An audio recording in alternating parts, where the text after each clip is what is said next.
Okay. Here we go here. Let's see. Okay. I think that we are live and ready to rock and roll here. So, you were on the floor at Press, a restaurant that I've been to many times. Yes. Tell me the worst story from being on the floor, or tell me a horror story about working on the floor at Press in Napa. It was mostly good nights. When I worked there, so when I first started at Press, I had just moved from New York City. And when I lived in New York City and worked as a som there, it's very European centric, right? Nobody drinks Napa wine in New York, or at least they didn't used to. So when I got to California, it was really, really overwhelming. And I will never forget, I'm just like any baby som, right? You're working with this like huge wine list with vintages going back to the 40s, 50s, 60s. And like you're thrown into the deep end of the ocean and expected to swim, right? So I'm like, all right, fake it till you make it, right? I'm an actress. I can do this. Like, for sure, no problem. And it like goes pretty well for the first few weeks. And then I distinctly remember selling a bottle of wine, or at least talking about a bottle of wine to Tony Biaggi, who is a notable winemaker in Napa Valley, 100% winemaker, but he's also like been there in California for a long time.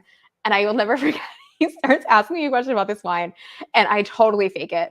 I don't even know what I said, but I totally fake it because I'm like, I don't know the actual answer to this. And he called me out on it, and he looks at me and he's like, he winks. He's like, actually, and I forget exactly what it is he said, but from that moment on, I was like, all right, well, note to self, number one, like do your effing research. And number two, Tony Biaggi knows his shit. So do not ever try to fake it with Tony Biaggi.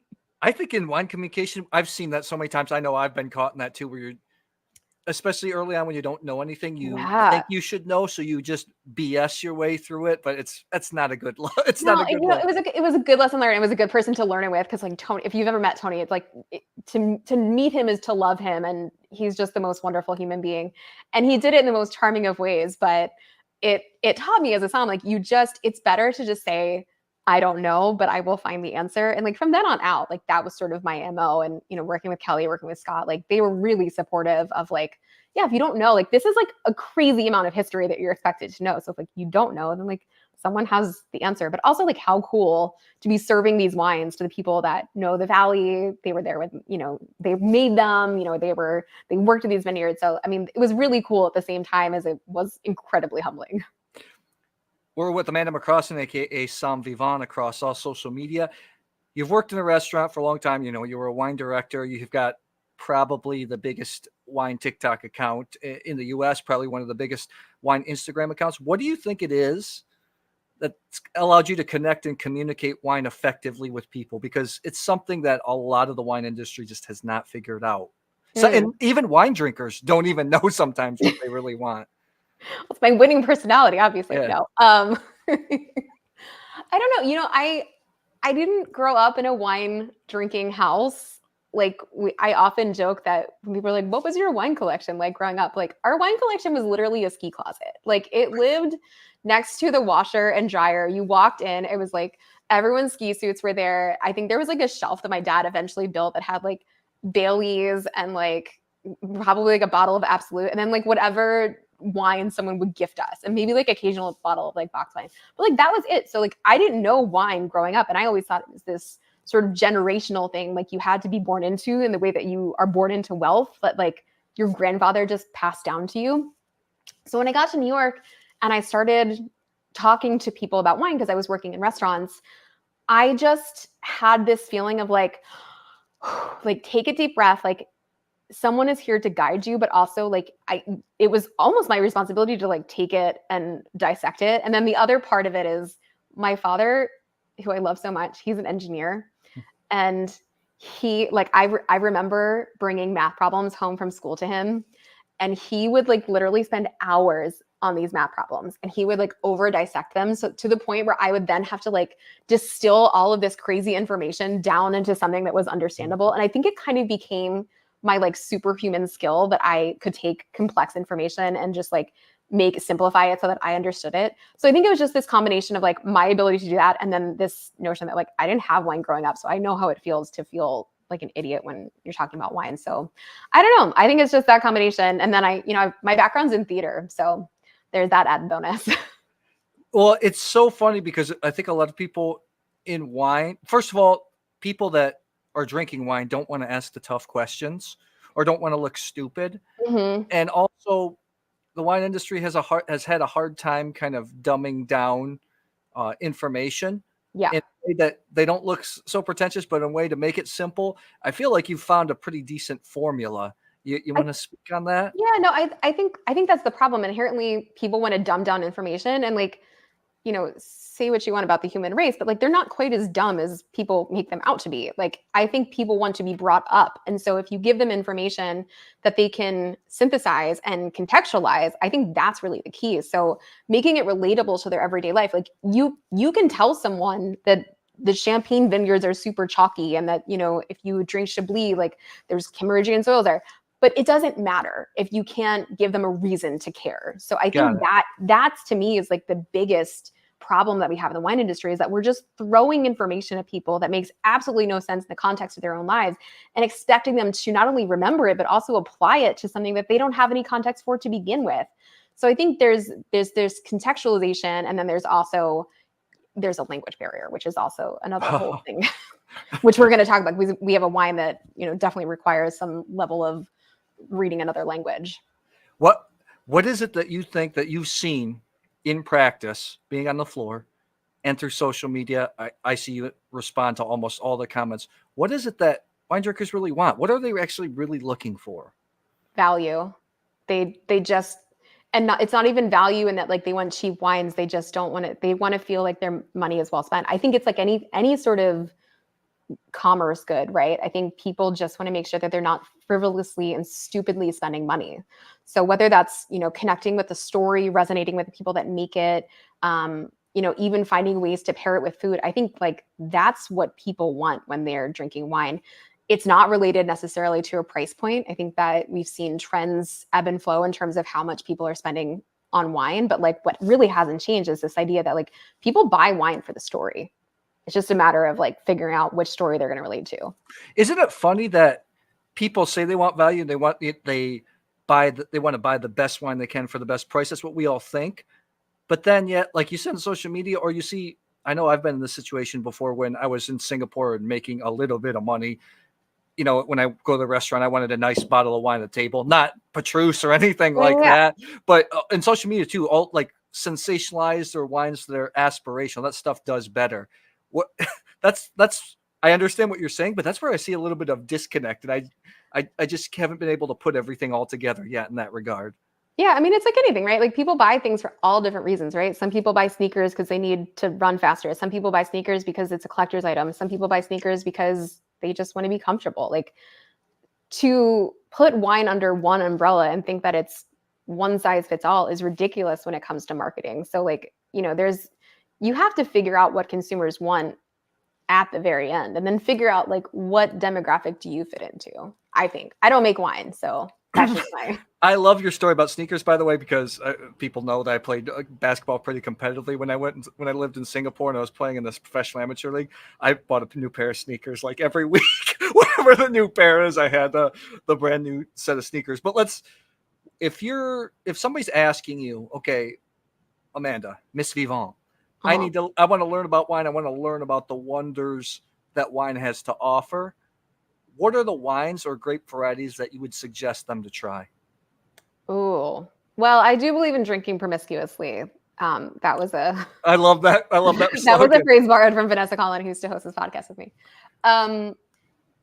So the way that there's a couple ways to approach this. Karen McNeil had a great philosophy. It was also kind of a shared philosophy that when I first started learning about wine, that was really helpful. And that was to either stick with like one particular region or one particular grape for a period of time and like just get to know it. I think the region is smarter than the actual grape, but like just literally put a map on the wall, throw a dart, and just like dive in, because I don't think there's one particular grape that is better than others in order to like get acquainted with. But I do think that honing in on specific grapes or specific regions to isolate variables can be really, really helpful. So for example, like we're going to be talking about Chenin Blanc, right? Chenin Blanc's produced all over the world.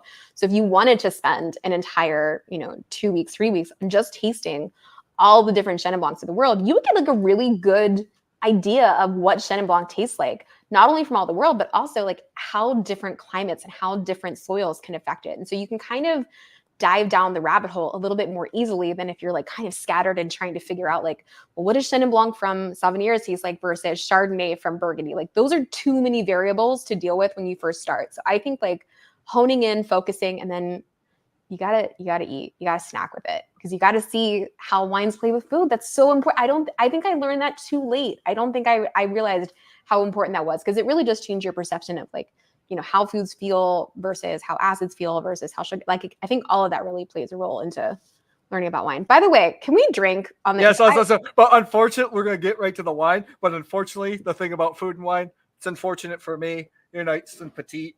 That's the thing I struggle with is weight in the wine industry. Like, because you're always it's around. A struggle for all of us. So okay, so let's talk about. It's a lot of people ask about for me to taste with other people. So we're going to taste the same wine here. This, you want to tell me about this appellation I absolutely love. Yeah. Savennieres. You say it just like it looks. Yes. From France, based on the appellation is Savennieres. It's in the Loire Valley.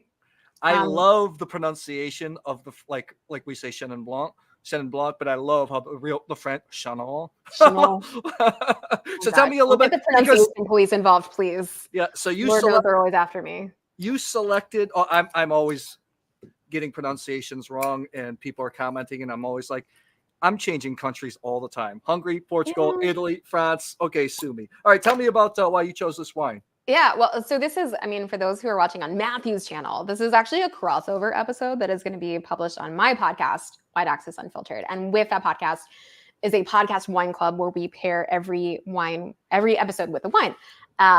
It's a wine club. I do all the selections. And so a lot of times what happens is like, we'll figure out what the episode theme is, and then we select the wine. But in this case, this is a wine that actually came to me first.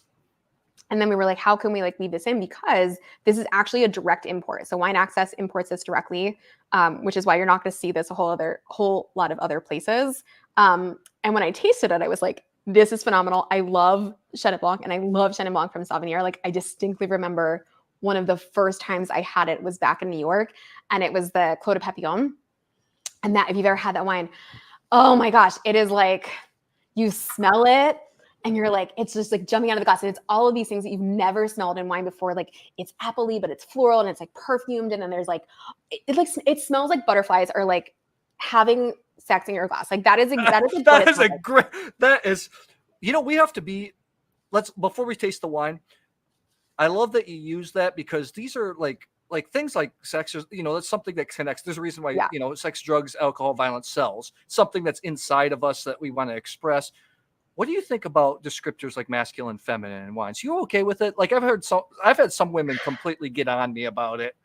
Yeah, I think I was more okay with it, before things changed, or we became more aware of other genders. I'm less okay with it now. Like I do think it's sort of an antiquated way of describing wines, and I think that we can do better. But I will say it was really helpful, coming up in the wine world and like kind of having those boxes to associate it with. So I would love to find like different but similar boxes in that camp. I don't know. This feels like a landmine in some regards, but I avoid it. I do generally avoid the masculine, feminine thing, but I do understand where it came from, because if you're thinking about wines that are just like softer and like more ethereal and that like have this sort of like feminine quality to them, there are wines like Chenin Blanc that fit into that category versus masculine wines that I think like Nebbiolo from Piedmont, right? Like if you're talking about like Barolo, aggressive, like, muscular wine. Nebbiolo to me is like a football player that also does ballet. Yes, that's a perfect example. It's a perfect I stole example. that from Madeline Puckett from Wine Folly. That's yes, not my. no, it's great, right? Because it has all the intensity, but it's just so live and like easy on its feet. So it's a perfect example. Before we taste this, let's say Kid A, he's like flush out which Chenin Blancs are dry versus which have RS. My thing would be always to ask a shop owner, because sometimes even we can get confused. Do you have any tips on that?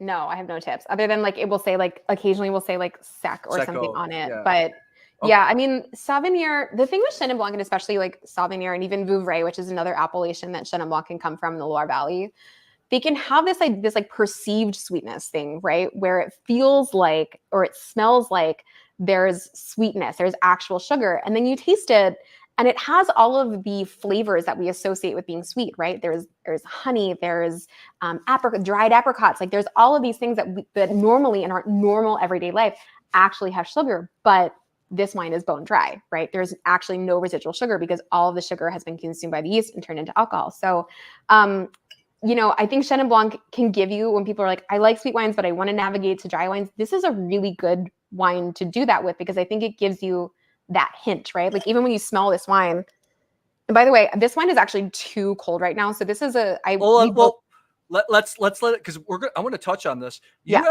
I never told you this. We know each other. One of your TikToks actually has changed the way I communicated wine on my channel. No way. Tell me. Yes. The dry versus tannins, because people don't it's common knowledge to some wine folks, but to normal people, I'm like, oh yeah, they don't get it. Like dry, it's not the sensation in your mouth. It's the sugar is fermented almost to be non-existent anymore. That's a dry wine. It's confusing, right? And I, working in a Napa Valley steakhouse with lots of Cabernet and the word tannin being thrown around a lot, understandable that, people would say, I like a dry wine. And what they meant was, I like a tannic wine. I like that feeling of dryness. It's kind of silly, right? That we use this word dry to indicate sweet when you can have, and you regularly do, especially with red wine, have this dry feeling in your mouth. So it's confusing. And then you throw the term extra dry into it. No, we don't even. I got a champagne video coming up on Sunday actually. Let's touch on. Let's taste this because I love the smell. Yeah. It smells like Savenniere to me. That's the thing about French, the French concept of terroir, and I think that's what I love about it. I mean, this obviously probably was barrel fermented or had some, but man. Yeah, 500 liters. So very little barrel treatment, but it did see some for. What do you pick up on this? What thing? This does smell to me, and I think of wines with a lot of acidity, like Riesling, Chenin, to be sexy. It does smell sexy. Yeah, I think, it's funny. I never use the term butterflies having sex, but I actually think that this is like a wildly applicable descriptor for this wine, because it does have this like sort of light, but like there's something very serious about it too, right? Like it's not a frivolous wine, but when you smell it, like if you want like the actual descriptors, like, it's dried apricot, there's like a perfumey, lilac-y, white floral thing going on in there. But more than anything, like this wine just like makes you feel something. Like it makes you feel like you want to be in love. And I think that's maybe like why like the butter, like you're having like sex in a garden. Like it feels like love in a glass. And it, the more you move your head around, the more you're like, oh yeah, there's like something really interesting here. But there's also something like kind of musky, right? There's something kind of savory, woolen. There's like a honeycomb thing on here. Like I swear to God, you could throw a dart at a board and hit, any descriptor, and it would probably within the white camp be in this glass. What do you got? For me, Savenniere, some Saumur Blanc, and dry Tokaj have this bruised apple smell that you would think my dad's a big farmer. We used to pack apples. We didn't used to grow them. That, you associate with an apple gone bad, but in wine, it's like, to me, just a little bit of vanilla from the barrel, but not too much. Yeah. Tons of bruised apple and like going outside and licking stones. This, to me, because Savenniere is not cheap. It's not expensive, but it's not cheap. Like I would always choose Savenniere. This is $25. What? I mean, good Savenniere usually $50. Yep. $25. Yep. I'm actually going to blame you because I've been cutting weight. I've been running and stuff and not drinking at night. And I'm going to probably polish this whole bottle. Glass or 3. But like the acid, like what's crazy is like you have all of these like sweet kind of things going on in those. And then you taste it and it has like searing acidity that's really kind of masked by the viscosity of this wine. So like what I mean is like, if you like that thickness, but it's not heavy because it's lifted by this like refreshing. So it's almost like somebody put like honey and lemon together in a glass. So it's like bright and lifted, but still like sweet. Yeah. I love, you can actually expand on this. I love barrel fermented white wines because all wines actually have tannin, like even whites, but with barrel fermented whites, you get that sandy texture. You get a little bit more tannin. Yeah. You like want to talk about, yeah. do people ever say, like when you were doing your social media, working on the floor, like, oh, I feel a drying sensation when I'm drinking this wine? Acidity can also be can be confused with that too. I think so. I think like I would always refer to it as like a phenolic sensation. So, and we think of tannin as being, very, very structured, but there's also like tannin, like peach skin, right? Like tannin in like apple skin. And so like, that's that sort of like very soft, like it coats the mouth, but then it resolves very quickly in the way that like a fruit skin would. So it's almost like biting into a peach where it's not just the peach juice, it's not just the flesh, it's the skin as well. And that's kind of like what this wine is giving you, is not just the flesh and the juice. It's giving you a little bit of that structure coming from that barrel fermentation. And then I just, I love this idea of like bruised apple. I think that's a great, like Scott, who I used to work with, his like marker for Chenin was apple skin, and specifically like red apple skin. And I think he's right, because so many times Chenin Blanc does see a little bit of oak. And so you have this like really interesting juxtaposition of both the tannin that's coming from the wood, but then also this like brain tricking thing into it tasting like apple skin. So sort of like the perceived sweetness that we were just talking about, I think it gives you that. But it's such a fun wine. It's a fun wine to like, as it's opening, it's continuing to do things. I mentioned earlier, like this, I put this in the freezer because I needed to get it cold quickly. But now that it's coming down in temperature or coming up in temperature, it's really starting to like take on some of that volume in the mouth, which is what I really like. And now I'm hungry and I want a snack. So. I like how excited you're getting, because we both are like, I was hoping for a difference of opinion. Oh. so let's talk about this. Or Sam, us wine geeks are going to go crazy. It's a French wine. It's named after the appellation. It's more mineral driven. There's more of a sensitivity. These can be difficult wines for new drinkers to get accustomed to. How do you cross because of the acidity? In the mineral flavors, like mineral, high acid. And look at Riesling. Sam's been singing its praises for years, but nobody buys Riesling except the Germans. Thank God. Just keep it cheap. Yeah. Oh my God, it's so cheap. I know. What would you like pair this with, or how would you kind of introduce this to a guest or people that want to get into these wines? Yeah, I mean, I feel like a cheese plate is an excellent place to start. The Loire Valley is known for its cheeses, right? I mean, if you think about this notion of what grows together goes together, like there are very few regions that are going to compete with the Loire Valley on that front. So I don't know. I think if like you're doing like a cheese, whether it's a goat's milk cheese or a cow's milk cheese, even, I think doing it with like a fruit, a honey, something like that to kind of like mimic the flavors, I think that's a great place to go. I mean, you could go like the fish route, but I honestly think like the fresher, the better. Like think, the Loire Valley is the salad bowl of France, right? Like it's the bread basket, it's a salad bowl. It's where things are grown.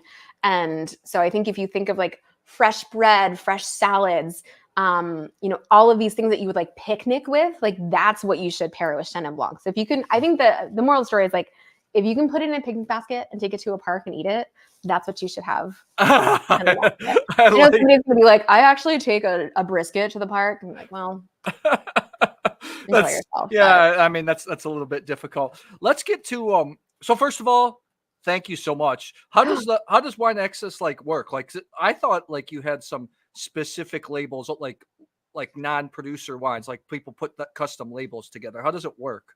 Yeah, so Wine Access is an online wine retailer. So there is no brick and mortar. They're just, it's based out of Napa. They've got 3 or 4 actual sommeliers on staff. So like Sir Lucero, who's a master of wine, Laura Koffer, who's an advanced sommelier, Eduardo Dingler, he's also certified sommelier, and like sake genius. All of those guys have worked in like actual restaurants. So they had a long tenured career in the wine industry before moving to the retail side. So they do a lot of the hunting of wines. So the sourcing of wines from all over the world. And so what happens is like there's the storefront where you can shop, but then they also do these limited time offers. So a lot of times it's like direct imports that Wine Access will actually go out. Like, so Eduardo will go to the Loire Valley and find producers that are not yet being brought into the United States, and they'll bring them in themselves. And so that will go out on like a limited time offer, but then sometimes it will make it into the store. So it's a little bit confusing, but like once you understand the system, like it's really fun because there's sort of a treasure hunt. And like, you know, if you sign up for their emails, like so I'm contracted to do this podcast. I don't officially work for Wine Access, which is the most fun because I get to like, you know, live in like both worlds. Yeah.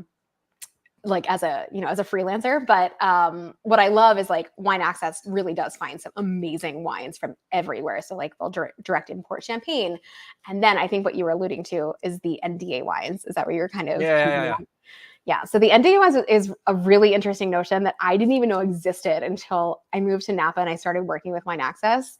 I thought it was fake, but it's real. So basically what happens is like, especially in Napa Valley or in California in general, a lot of these wineries, for many different reasons, they have extra juice, right? Or they have a need to move quantity. And so what happens is Wine Access will come in and they will buy either like, you know, barrels, sometimes they'll buy shiners, they'll buy this extra juice, and then they sign this NDA that says we will never disclose where we got this from. We will bottle it under a completely different label. And so that's where these NDA wines come into play. So like Color and Sound, Halpin, Yesterday, Radio Silence, those are all NDA wines. And you are basically buying like super premium Napa Valley Cabernets that would cost you anywhere from $150 to $500 a bottle for like $30. It's amazing. Like truly, it's a negotiate model from France, basically. It is, but it's also, yes, I mean, it is a negociant, but I think they take it one step further in some ways. Yeah. Well, before we get to a question here, because you have experience at this, living in Napa, what I have a friend, Robert Joseph. He's a British wine writer now. He does a lot of consulting. He wrote a very not controversial, but he wrote an interesting article saying wine doesn't need more educators; it needs more seducers. And when I see you talking about this wine, he told me that's what I am doing too, to make wine fun, pull people in. What are your thoughts on? That's what I think when I saw 100%. You talking about this wine. Yeah, no, I think that's 100% true. I think if you think about like the reason that we follow anybody or listen to anything anyone has to say, it's because like they're talking about it with passion, right? Like they're making you fall in love. They're, again, going back to what we were talking about before, they're either contextualizing it or giving you a reason to care about it. And I think he's right. I think that like you need to do both, right? You need to seduce people into it and make it sexy, but you also need people there on the back end to support that education so that people understand. It's not just like doing, you know, a makeup tutorial, right? Where people are falling in love with makeup. You have to actually like, no one is going to look at this. You can look at a thing of Maybelline and figure it out. Nobody's going to look at this bottle of Savennières and be like, oh yes, of course. Like L'Aiglerie for sure. Like I know exactly what that means. Like that is insane. There is nothing on this label that suggests that you should know what this means, right? The producers on there, Gaec Martin, Chenin Blanc, AOP Savennières. Anyone who doesn't know wine doesn't know what that means. And so you need to, number one, have someone tasting this wine like we are, who are smelling it and talking about it and seducing. But you also need someone there to be like, Gaec Martin's a producer, Chenin Blanc is a grape, Savennières is where it's made. End of story. That answers Blair's question, what it was. We're going to answer a few questions here. I want to get to that point. Before we answer a few questions, you had a great TikTok about champagne growers versus house.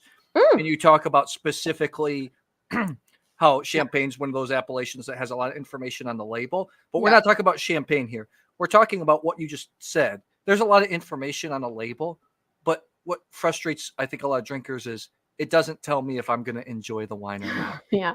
What I have my philosophy. What is your biggest tip in terms of helping people, or where people should seek guidance to see if, hey, is this wine good or not? I think it's the importer, right? That's the secret sauce, which of course requires doing a little bit of legwork to figure out who you can trust. But the whole reason that we buy anything in life usually has to do with a trust agent, someone that we trust implicitly on a specific subject. So, for me, like there's a skincare influencer that I follow that like, if she says it's good, then I will usually buy the product. And I think, the wine importers in a lot of ways do the same thing. So like the Kermit Lynch's, the Becky Wassermans, the Jose Pastor. Skurnick. Yeah, like those guys are, you know, in the same way that like and Wine Access is an importer as well. Like these guys, if you, and even within Wine Access, like you can often figure out, like, you know, I really love wines that Laura Koffer finds. I really love wines that like you can find these specific people. I think that's the move, because there's just too much out there to sift through otherwise. Like even for me, like if I see a wine on the shelf and I'm like, I usually turn it around to be like, who imports this? And that's a pretty big tell, because there's usually a philosophy and an ethos that goes behind the selection process that says, hey, we believe in this enough that we think that you guys are going to like it as well. And so, you know, it becomes this like this easy trust agent. Do you have a tip for this? Because that's my best one. That is a great tip. That's the second tip I go for, to get a little bit more pragmatic. I always tell people, just find a shop, get out of the supermarket, and ask the employees. Tell them the last wine that you drank that you really enjoyed. They know what's there. They're going to try to help you. They're not like, wine isn't a high margin product. Unfortunately, people think it is, because they think of just the benchmarks. But most wine, one of the great wines, I think $30 to $50, you can drink some of the greatest wines in the world. And those are not high margin wines. So just trust the shop owner. They're going to try their best to match your preferences with what you told them. That's my tip. Yeah.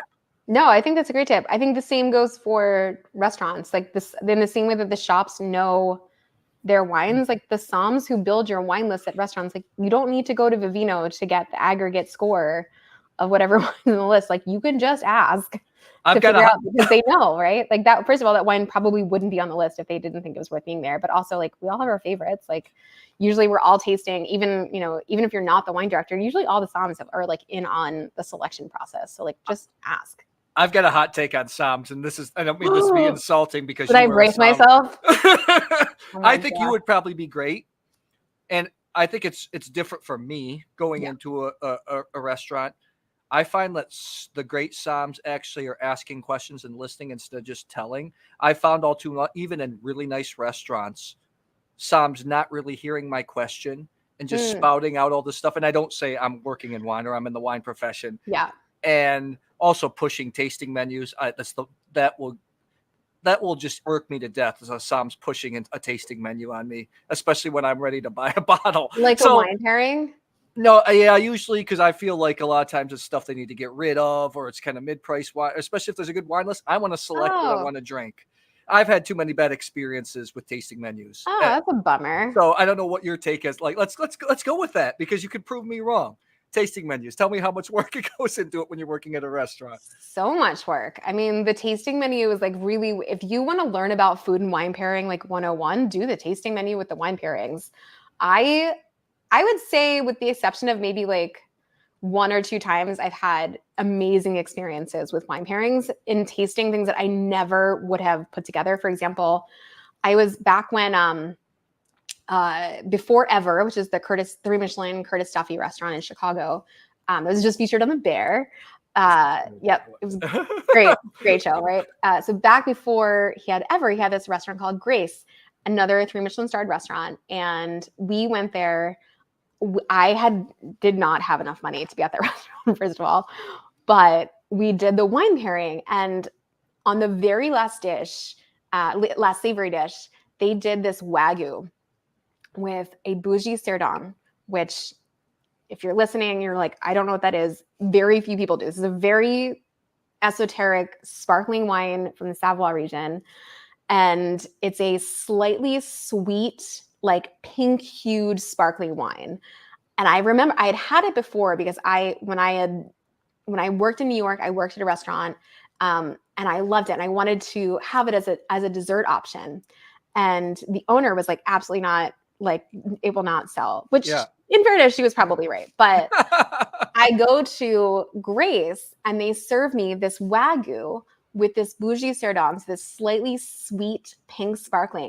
And my mind was absolutely blown. And in that moment, I was like, oh my God, Wagyu does not want a heavy red wine. It wants a slightly sparkling, slightly sweet wine, because there's so much fattiness and richness there from this heavily marbled piece of meat, and it's really savory. So you want the opposite of both of those things. You want sweet and you want acid.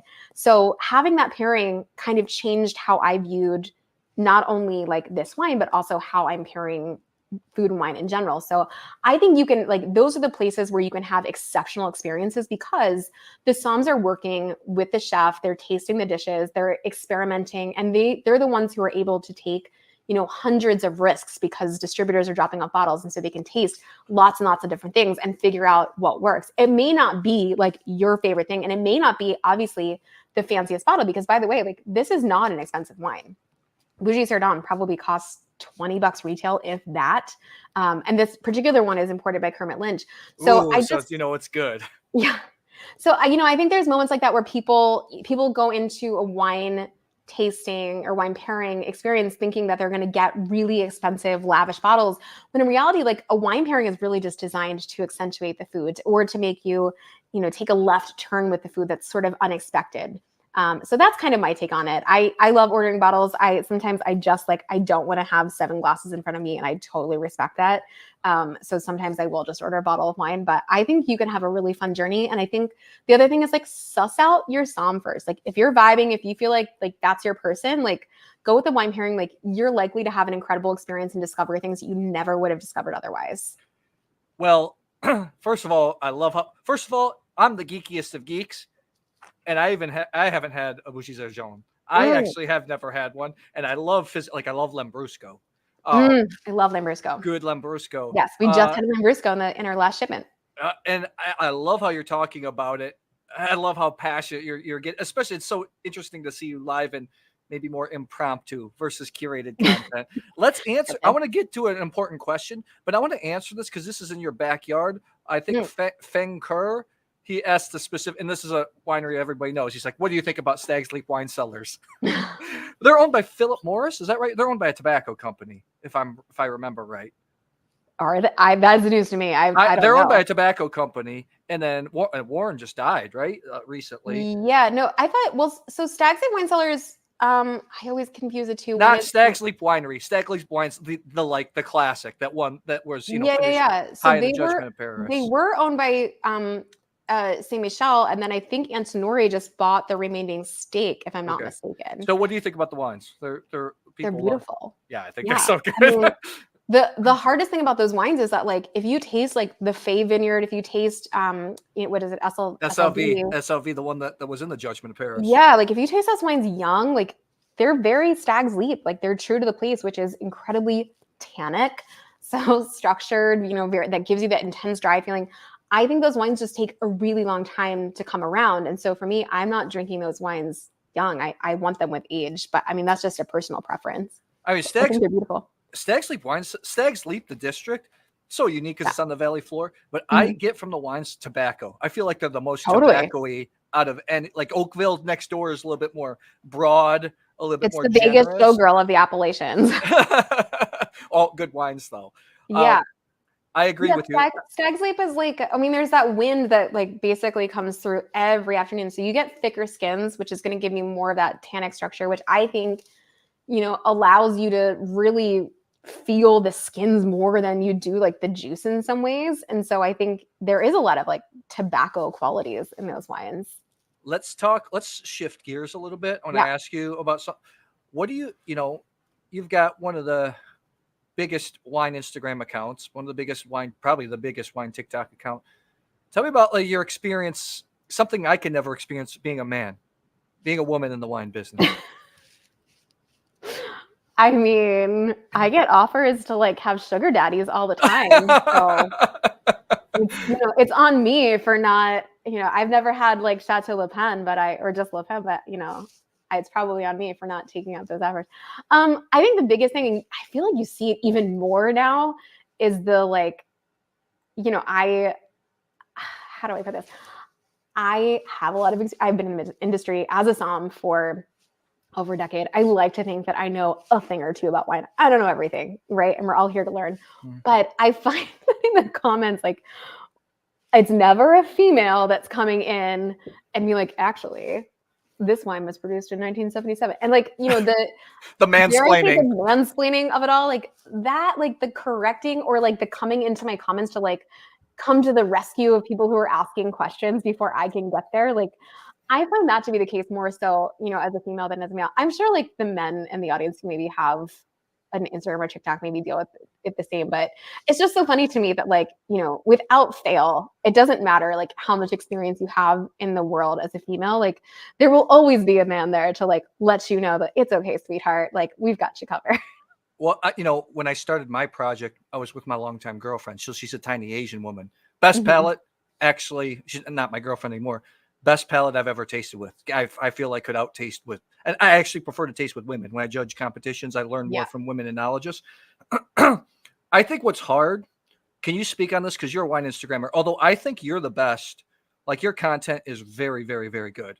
Man, very helpful. Pumping me up today. Thanks. No, I think it's excellent because I have a lot of wine Instagram friends. I'm on press trips a lot with wine Instagrammers. Yeah. I find it so difficult because obviously sometimes the way that they're posing and the pictures they're taking, that's going to lead to more likes and followers. But then they start to resent that because they're not getting accepted for their knowledge or anything in the wine biz.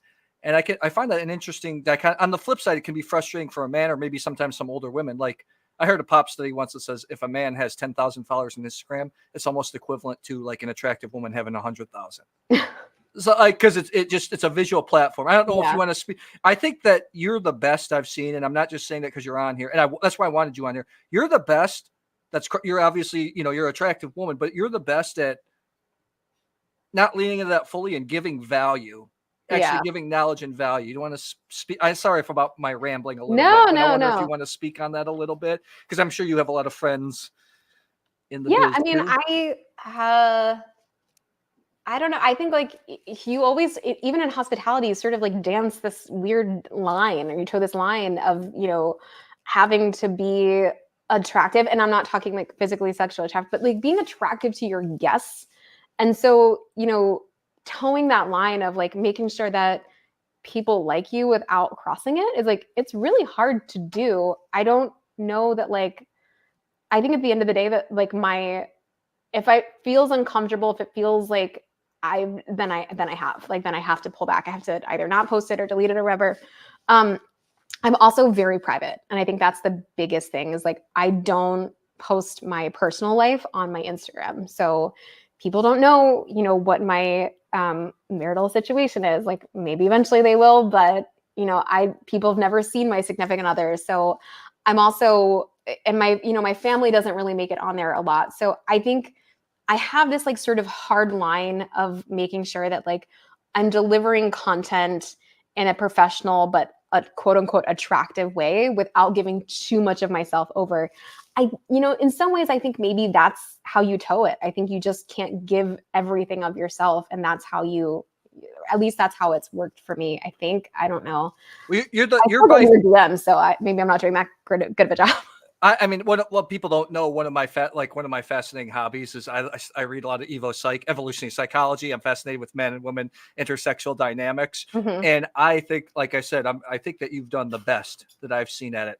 Howie, I see you there. We're gonna have you come on and ask a question. So turn your camera on if you want to, or you just keep your audio on. Let me ask you one more question too before we take a call in. Maybe you want to speak to this and see, maybe, do you feel like you've missed out on some of these opportunities? And let me reframe that.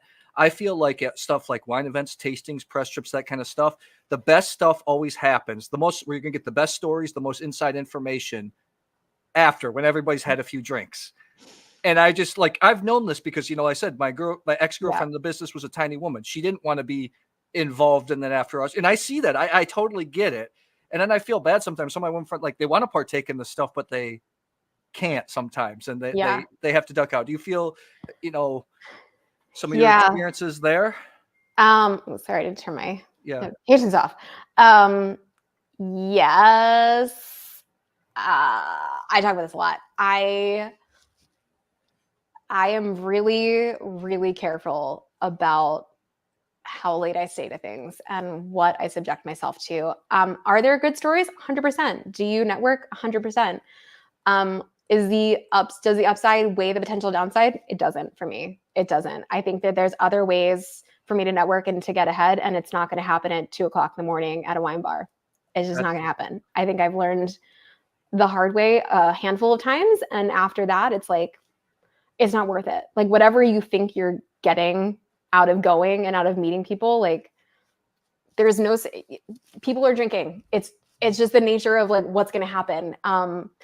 There's no excuse for it. There never is. But when you put yourself in that situation, you should do so knowing that there could be consequences that are unintended. So for me personally, it's a hard line that I've drawn in terms of being a hospitality professional and making sure, one, if I'm out in a professional setting, I'm never getting drunk.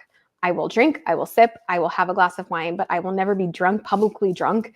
One, because I don't want to be I don't want to be seen as being drunk, but also too, like, you need to make good decisions and you need to be able to call it quits when you know the time is right. So it's, there's some tough things about being a woman in the industry. There's some great things about being a woman in the industry as well.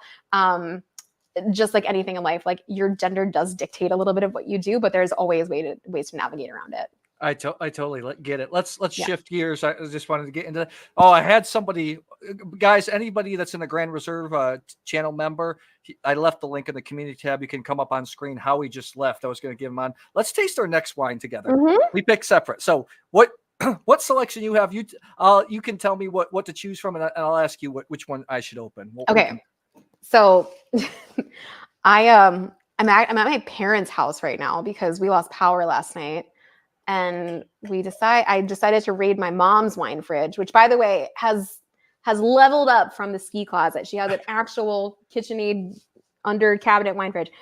But in there are some gems. And I thought it would be fun to open one. So our choices this evening are 2015 Kendall Jackson Vintners Reserve or 2021 Conundrum white wine. I think there is merit in both, and I will tell you why. I am open to drinking either. I will say 2015 Kendall Jackson Vintners Reserve Chardonnay, I'm not sure the lifespan of a wine like this, but if you want me to open it and find out, I will. The Conundrum is a really interesting wine because I would say probably my earliest memory of ordering a bottle of wine out to dinner is the Conundrum white wine that we ordered at like a Capitol Grill in Philadelphia long time ago. So I have a special place in my heart for wines like this. I think it's a wine that I think both of these wines are wines that get people in the door that are shit on all the time, and I fully support. So I'm open to opening either of these. I'm gonna. I know the Conundrum's nearest and dearest to your heart. Yes. I'm really interested how the Kendall Jackson. All right. For you, before we both open, I'll let you choose for me. Yes. People on the channel, one that like you have wines that everybody can get. I have sometimes some esoteric wines. So I have one that's a lot of people don't know about, but they can get. First, I have the Antonelli Montefalco Rosso from Umbria, 2020, Sangiovese Sagrantino. I think there's Merlot in this. This is one of the best values. Montefalco Rosso, one of the best values in Italy and red wine in general. Okay. Or Sangiovese, one of probably my favorite red wine grape everyone on the channel knows. Or really geeky, producer, brand new, Kachin Areni from Armenia, 2022. Ooh. The grape. So all right, that sounds really interesting. I'm gonna have you open the Umbrian one just because it's more available. I'm not sure like how much we're gonna be able to talk about the Armenian one because I have no context for it. Okay. So Kendall Jackson, let's talk about your wine because actually I did a cheap Chardonnay a Chardonnay under $25 video. Kendall Jackson finished in second place. I went out and bought that wine. It's a wine people poo-poo on. It still gets lovely scores. Actually, they get 90-point scores regularly. Blind tasting, I get, oh my God, it's an orange wine. I gave it, your mom had that? Or is that yours? It was in my mom's wine fridge. I don't recall why. This might have been a wine that like I was sent that like made it into her wine fridge. And by the way, this is a plastic cork, so I don't feel great about what's going on in here. I think they've actually gone back to actual corks because actual corks are more sustainable. And Jackson Family Wines, who owns Kendall Jackson, they are all about sustainability. So I think they've reverted back to. I think when I opened the newest vintage, I think it had a DM. I'm not sure though. I can't remember. It might have. Which I prefer. I prefer Stelvin. We can have a whole conversation about that. So the thing with Kendall Jackson, I got to visit their winemaking facilities, which are in the Central Coast, basically in Monterey, right? I got to visit them a couple of years ago, and I've done a lot of work with Jackson Family over the years, and I love them. I love working with them. In fact, I was just in Las Vegas because Kendall Jackson is now the official wine sponsor of the NBA, which I want to talk about. And they reached out to me to send samples, and they still haven't got back to me. Kendall Jackson. Yes, but go ahead. But go ahead. I love them. They've only ever done right by me, and I think they do right by the wine industry. It's, they're a bigger company, so they get a lot of hate, but I do think that of the big companies, they do by far the best when it comes to like their winemaking process. And so what I was getting to is in Monterey, when I went to go see the facilities, what was incredible to me is that Kendall Jackson Vintners Reserve Chardonnay, first of all, it's all made from grapes. I assumed it was all oak chips. I assumed that they were putting it in huge vats and just putting it. They're barrel fermenting with actual new French oak and then aging the wine in actual new French oak. Every single bottle of Kendall Jackson Vintners Reserve Chardonnay. Do you know how expensive that would be? That's impressive. That isn't was it? $17.99 on the shelf. Yes. All like Lee and Lee stirring. They're doing that Nage. It's for so sure. funny. I was like, a wine, any wine in that like $15-ish category, especially Chardonnay, you can pretty much safely assume there is some sort of synthetic something happening, right? Whether it's oak chips or liquid oak or something weird is happening, right? No, this is all like I saw it firsthand. Barrel fermented, Lee stirring. The barrels had just dropped. This was like maybe August that I was there. So I saw all of the barrels in there. It was incredible. All right, so I should taste this wine. So I will describe it for those who are listening. Well, talk about how white wines gain color with age. Yeah, so because it looks like an orange wine. Yeah, so white wines gain color. It's just like an apple oxidizes, right? Yeah. It, as air hits it and it oxidizes, it's going to turn, more and more brown, just like an apple would. It doesn't necessarily mean that the wine has gone bad. It's just the nature of like what is happening chemically in the glass.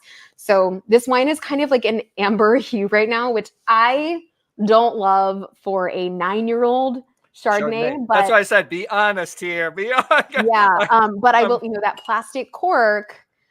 People think the plastic's not letting. There's a lot of air that's allowed to interact with this wine, which is why this wine has gotten so much color. So on the nose, it's pretty bruised apple and not in a good way. Like it almost smells like spoiled fruit. I mean, this wine's designed to be drank right away. It is a one. When people talk about like how long can I age my wine, like situations like this wine would have been delicious in the first 2 years of its life. Beyond that, probably not. So. I mean, the nose is not altogether too appealing. There is like a little bit of like honey on there, like that really dark, like amber hued honey, like, like acacia honey. Yeah. It kind of smells like that. So let's try it. I hope it's a hot mess. It's not bad. It's not bad. It's it actually has all of these like acacia honey notes without the sweetness. It's a little mushroomy, which I don't want in Chardonnay normally, unless it's Burgundy. Of course. But I will say, like, for a wine that's at this price point, this probably also made its way from Florida, so God only knows how it was stored. But yeah. All things considered, like this is still very much wine. Like it's not tasting like some obfuscated monster. Well, let's leave that in the glass for a little while because I'm big on high quality wines. Should improve in the glass, even if they're aged. I mean, sometimes they're oxidized and they fall apart quite quickly, but I'm interested in how that comes along. Yeah. I have the Antonelli. Do you have experience with Montefalco Rosso? Yes. I was actually just in Umbria last year.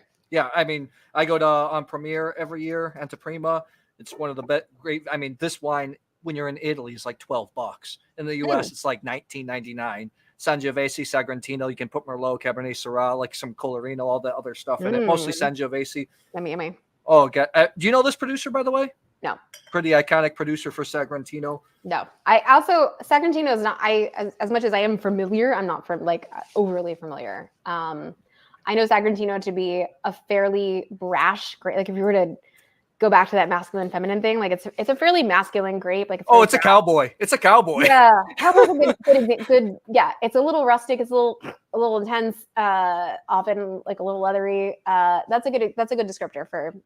So Montefalco Rosso. I did a whole video that did really well on Montefalco Rosso. I blind tasted like 12. Sangiovese is my favorite red wine grape. Riesling's my favorite grape overall. Sangiovese is my favorite red wine grape. Montefalco Rosso is familiar enough for fans of Central Italian Tuscan wines because of that sour cherryness. However, that just little bit of Sagrantino adds that little bit of spice, that little bit of tannin. Alcohol is high, even though they don't taste that 14.5. Sometimes they get to 15.5, but because there's so much Sangiovese in it, so much acidity, it just kind of wipes your palate clean. Yeah. And I think that this is consistently, Montefalco Rosso is not just Antonelli's, one of the best buys for Italian red wine. That's, Okay. And I will die on that. I will put that out there. I will live on that hill. So Okay, so what does it taste? What does this one taste like? It doesn't all the way. There's some. You know how there's you in Tuscany. You either have those really fruity wines, or you have the ones that are that can have a lot of VA, can become quite traditional, quite balsamic, quite earthy. Yes. This is like in between. There's no VA, so it's quite clean, but it's not all the way fruit and generic, where it's just another generic wine. Yes. VA, by the way, VA is volatile acidity. For those of Yes. you wondering, it's that shoe polish, nail polish remover kind of smell. Italian wines love to have Love VA. it. They love their VA. They call it lift, but some people call it disgusting. So if it's not your thing, stay away from Italian wines. And any wine that's aged in the barrel will have some VA because wine wants to move into vinegar. So it's got enough fruit. It's concentrated enough. This was 2020, warmer vintage. 19 was a perfect vintage.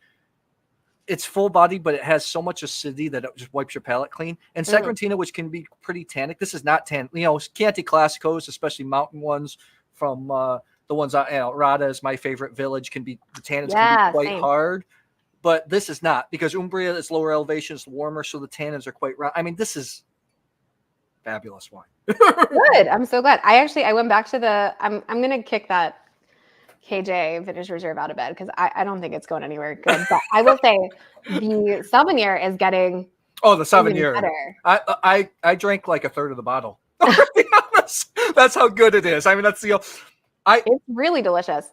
Tell me your philosophy on this. When you're doing tastings with a lot of people, or blind tastings, or you're getting together with wine geeks, we can pontificate and talk about wine, but to me, the best wine is the one that was the emptiest, or the bottle's finished. 100%. 100%. No, it's the only way that I can judge whether I liked a wine or not. It was like, did I drink a lot of it? Then it was good. Let's talk about I want to go to a segment that you had an idea on. I think it's fantastic. Yes. But let's talk about glasses first. What you're drinking out of? Is that a Gabriel? It is a Gabriel. This is it's a Gabriel glass. So this is my go-to glass pretty much for everything. In fact, I think I'm going to do a video on it tomorrow. Actually, one of my most viral videos ever was on this glass right here. So it's a universal wine glass, Austrian crystal. This is like their standard. So this is the one that's machine blown, but they do make a hand blown that's basically 3 times the price because it's a lot thinner. But this is my favorite just go-to glass. In fact, I'm just at my mom and dad's house. Like I stocked my mom's place with this. My sister stocked with them. I'm stocked with them at home. I'm a huge fan of Gabriel glass. It's my favorite glass. People on the channel know both the standard. Like I don't use the gold as much as I'd like to because it's so thin. But ironically, I'm drinking out of Visalta right now. The competitor. But Gabriel is my favorite. So talk about glassware as a Som. Also, like how important is it to you? So important. Glassware can make or break a wine. And in fact, even the good wine glasses, even like Zaltos, for example, like Zaltos, interestingly, don't love California wine, most California wine. So we used to do side-by-sides at press, and I'll never forget, Scott sat me down because we were considering going to Zaltos. We were a Riedel house, and we started tasting California wines and Riedels versus Zaltos. And the Zalto is almost like too angular for the California wines. The Riedels that had that softer bowl really kind of like it accentuated the wine, but it also like kept the wine together. Whereas the Zalto kind of made the California Cabernets like very weirdly disjointed. But yeah, I mean, a great wine glass can make or break a wine. It can make a great wine incredible. A bad glass can ruin a great wine, but it can also and this is the thing that I think people don't realize, a great wine glass can elevate your $15 bottle of wine. Oh, yeah. It doesn't have to be you don't have to be drinking $80 bottles of wine to have a great stem and have it matter and have it impact it in some way. A great wine glass will make your $15 bottle of wine taste like a $30 bottle of wine, and temperature as well. Well, what's your take on this? So Gabriel glass is my favorite. It's my go-to. Mm-hmm. I love universal glass shape or Bordeaux shape. for almost everything, Yep. except this is my hot take. The only thing it doesn't work with is Pinot Noir. Pinot's tough. It depends where it's coming from. You know, the owners of Gabriel Glass would argue that it does work for Pinot. I know they would. they love their Pinot, especially from Burgundy. I think you're right in some ways. I will say that I will definitely use my Gabriel Glass for champagne, but I have a love affair with the Josephine and Hute champagne glass.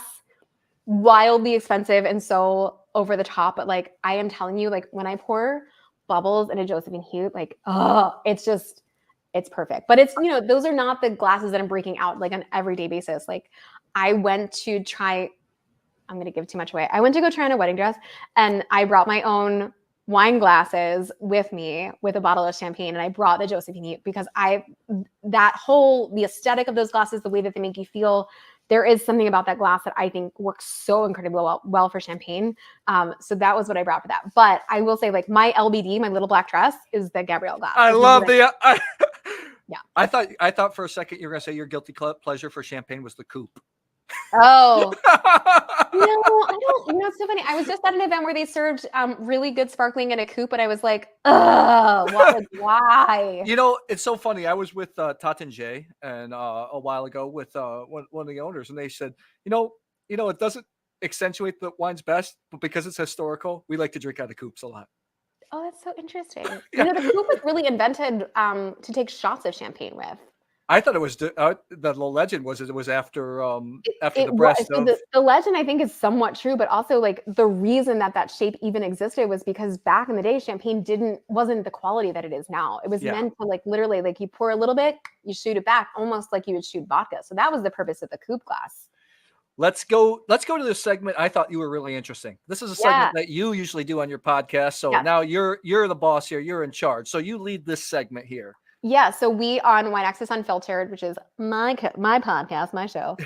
We always do like a little current events, 10, 15 minutes. We'll try to keep it brief because I know we're getting close to time. So if it goes good, it's all good. But just go ahead. Go ahead. Okay, so we'll start with and I know you're someone that travels a lot. You're a nomad like I am. Today, July 17th, Fly with Wine just filed for Chapter 7. So this is the company that if you've ever seen those wine suitcases, this is the company that makes them. And interestingly, they were actually just on Shark Tank. But I mentioned that because number one, Chapter 7 means that they are able to liquidate their assets. So hopefully we might see, I'm sorry for them, but also maybe we'll see some like cheaper wine suitcases. But they also have a few competitors now. So like Wine Enthusiast has their own called Vino Voyage.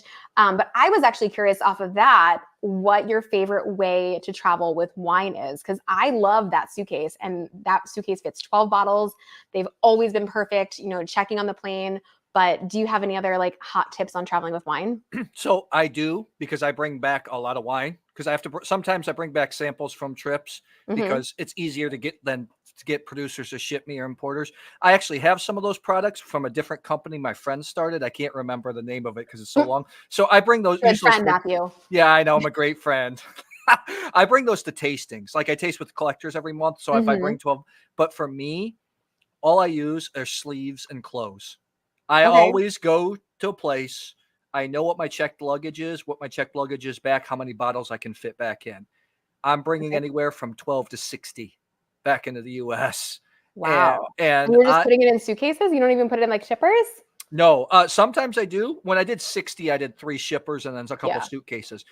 Usually on small trips, I'll bring back anywhere from 6 to 12. And all I'm doing is wrapping in clothes, or I have some sleeves, but I ran out. I don't have all the sleeves that have some foam padding in them.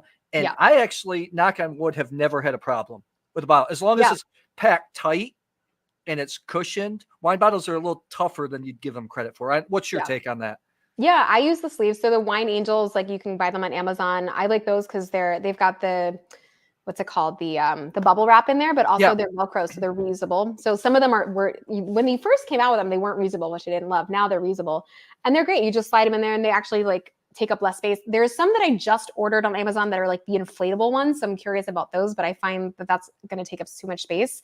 And then the other thing that I don't think a lot of people realize, even like a friend of mine who's a wine professional, she was like, I need to ship like a magnum of wine back home. Like, what should I do? And I was like, well, just take it with you on the, like not on the plane, but check it. And she was like, what do you mean? I was like, you can get a wine shipper. So get a Magnum wine shipper, which is, the styrofoam in the box. Yeah.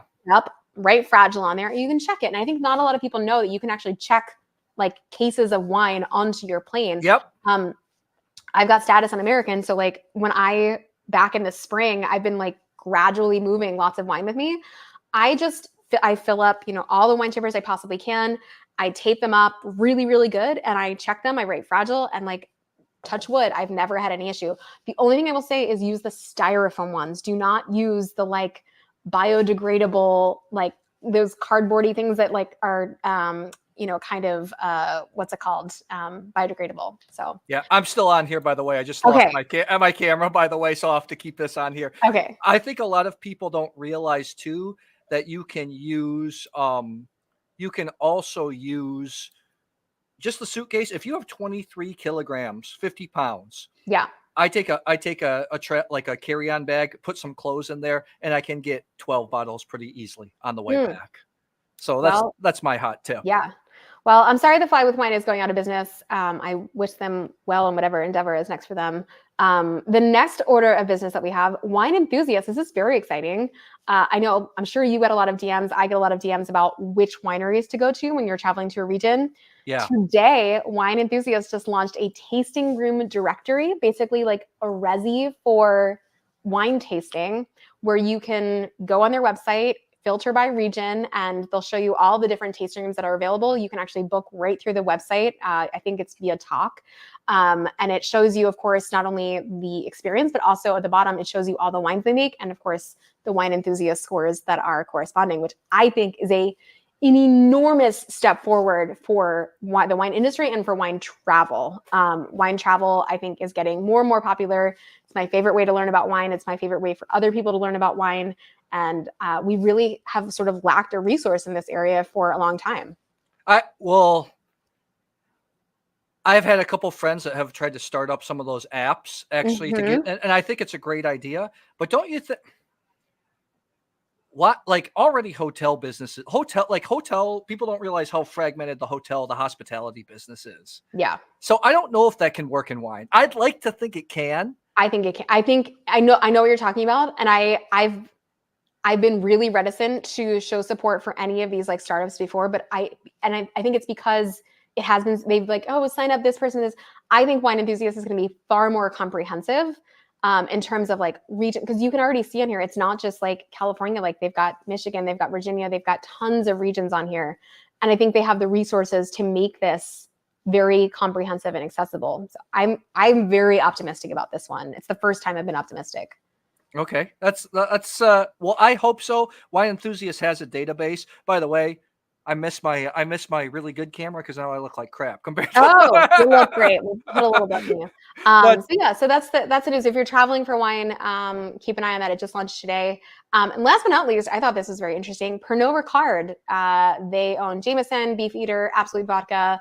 They're offloading most of their major wine brands. So they just offloaded 10 Australian wine brands because wine is not bringing in the cash as much as spirits are. Is this surprising to you? Hot takes? So I'm going to ask you first because you work in the biz. So I just read that article today. Yeah. There's this about the doom and gloom in the wine business. Obviously, there's a lot of competition between other alcoholic drinks. I've talked to other people in the business saying that, you know what, like Pernod Ricard unloaded, they kept their luxury brands or wines they can sell. They kept their Champagne House, the Provençal Rosé. They got rid of some of the stuff that they couldn't elevate into hot. Some people I talk about, importers, say, look, if you find a good producers that make good wine, good value for money, there's no problem in selling it. Yep. Like they're getting across. It's like anything. Wine to me is just like life. You get a lot of great stuff in the middle class, but the middle class, it's just really hard. People want the cheap, or the aspirational. And it's unfortunate. I even see things on my channel. I'm trying to show people that 30 to 50 bucks, maybe up to 100, you can drink some of the greatest wines in the world. Mm-hmm. But I noticed that things get better views when it's things like 100-point type wines, 95-point type wines, aspirational type wines, or the bottom bin. What's your take on that? I think the wine industry is leveling out. I think it was really saturated with mass-produced, cheaply produced. I mean, listen, wine got super cheap to produce, and it got easier to import all over the world. And so shelves are saturated with way too many options, not only for companies, but also for consumers. So, you know, I don't know the brands that were offloaded, and if they are independently owned, or I guess if for the employees that have worked for those companies, I hope that there is a future for them. But I do think the wine industry needs to scale back. There are too many labels out there. There's too many to sift through. And I think we're finally coming to terms with the fact that not everything can be sold. Not everything wants to be sold. And not everything is going to be profitable. There are far more wine brands than there are tequila and vodka and whiskey brands. And I think we're finally starting to realize that, like, you know, maybe we don't need all of these. Like, maybe we do have a few too many. So I think my hot take is just like, I hope that for the people that are involved in these wineries that are being offloaded, I hope that they can find their way continuing in the wine world. But I also think that this is perhaps a necessary evil to get us back to being able to sift through the wine world a little bit more easily and more comfortably and with better selections. I think that's very well said. It's hard because the wines that you and I are going to like, not the super aspirational stuff, it's a low margin product. Farming's expensive. My father's a farmer. Yeah. And you just don't have the marketing budgets like spirits and beer. Yes. Champagne's the only thing that's close in terms of wine that has the marketing power. Yeah. That's Spirits are cheaper to produce than wine. And so they have a higher margin. So that delta to market spirits is a lot higher. If you go to any of these like food and wine festivals, like, you see those dollars are way more in the spirits brands than they are in the wine brands. I mean, it's just patently obvious. I want to ask you one last thing that's important because you're in it. Yeah. What do you see, and this is a fully loaded question, Great. what do you see in terms of the future of wine communication? Because you're kind of at the forefront of that. We all need to work together. I think we're too separated right now. I think, you know, the wine journalists are not getting paid what they need to be paid, but we're also like not working with the wine influencers. And I think there is a way to sort of merge the two worlds together to make sure that everyone is getting paid well and that we're also communicating to the public what we need to communicate. It's hard. Journalism's hard, and it's not unique to wine. It's in general, but we're seeing journalism move to different avenues. And as per always with the wine industry has not adopted new techniques, new ways to market. And I think wine communication is no different. So what do I think? I am very lucky to be doing what I do full time. I know that. But I also think that if we're going to continue communicating wine to consumers, then we all have to adapt or die. It's very well said. I know that I see, like, in my space, when I started going on press trips and stuff, I started 9 years ago, kind of like you did. People were really, journalists especially, were very, they were very envious and rude about wine influencers. But now it's more integrated. Yeah. But then I've noticed in the last year or two, trips have kind of shifted more towards wine journalists, and some influencers got pushed out. So it's just an interesting space. But you're right. Well, that's interesting. I've seen sort of the opposite. I'm seeing a cohesion of both, and I'm seeing more influencer trips. I'm also seeing more journalists, which is great. You know, really embracing social media. Matthew Kaner, who's been on this podcast, has a great social media following. Even like Kara McNeil. And she writes independently, but then she also has someone that does great social media content to support those ratings.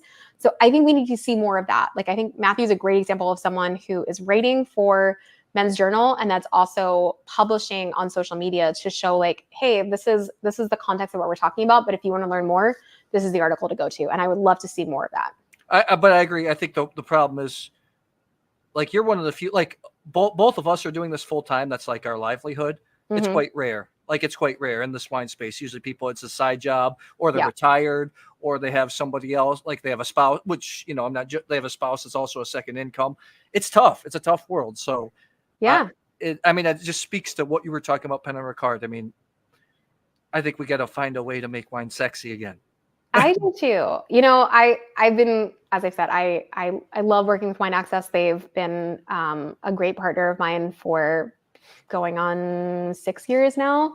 And that was really, one of the first clients that I worked with that I think really respected what I did. But it's been really fun in what I do, sort of working with other clients and then also working outside of the wine world. I'm really excited because I just got a media box from the Beef It's What's for Dinner campaign from the National Cattlemen's That's Association. awesome. And this is what I mean. Like, I think working with these like tangentially related brands where wine can be integrated into, like, that's, to me, that's key to the future of wine communication, is like, we're like stepping outside the realm of wine and bringing in other people. So stay tuned for that content because I'm super pumped. Awesome. Well, Amanda, we put all your links to your Thanks. Instagram, your TikTok in there. That you're probably most active on Instagram. That's where people can find you, right? Right now, yeah, but TikTok as well, and hopefully we'll make a reappearance on YouTube one of these I days. hope so too. We'll do more collabs, or we'll do a few maybe live tastings together. I think that would be great. This was super fun.